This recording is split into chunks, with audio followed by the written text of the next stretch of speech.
আসসালামু আলাইকুম ওরহমতুল্লাহি ওবারাকাতুহু।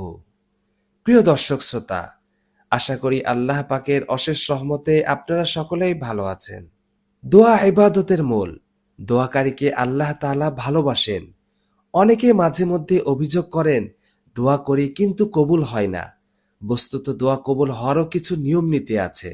তা মেনে দোয়া করলে দোয়া কবুল হওয়ার আশা রাখা যায়। কেননা মুমিনের কোনো দোয়াই বিফল হয় না। পবিত্র কোরআনে ইরশাদ হয়েছে, আপনার প্রতিপালক বলেন, আমাকে ডাকো, আমি তোমাদের ডাকে সাড়া দিব।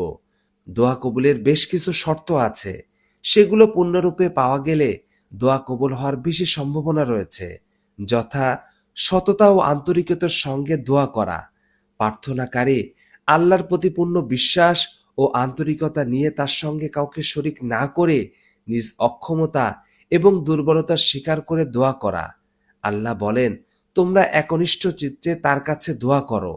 তওবা করা, অন্যায় স্বীকার করে তা থেকে অনুতপ্ত হয়ে ক্ষমা চাওয়া দোয়া কবুল হওয়ার অন্যতম আলামত। আল্লাহর অনুগত্যের ত্রুটি না করা, অনুগত্যের ত্রুটি দোয়া কবুল না হওয়ার একটি কারণ। বিনম্র চিত্তে দোয়া করা, বিনম্র চিত্তে একনিষ্ঠভাবে দোয়া করতে হবে। বিক্ষিপ্তভাবে দোয়া করলে সাড়া পাওয়া যায় না। দুর্বলতা এবং অভাব প্রদর্শন করে দোয়া করা, সর্বশক্তিমান আল্লাহর সামনে দুর্বলতা, অভাব প্রদর্শন এবং তার সামনে মিনতি করে নিচু স্বরে দোয়া করা।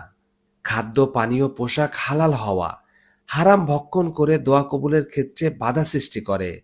রাসূলুল্লাহ সাল্লাল্লাহু আলাইহি সাল্লাম বলেছেন, হে মানুষেরা, আল্লাহ উত্তম এবং উত্তম ছাড়া অন্য কিছু গ্রহণ করেন না।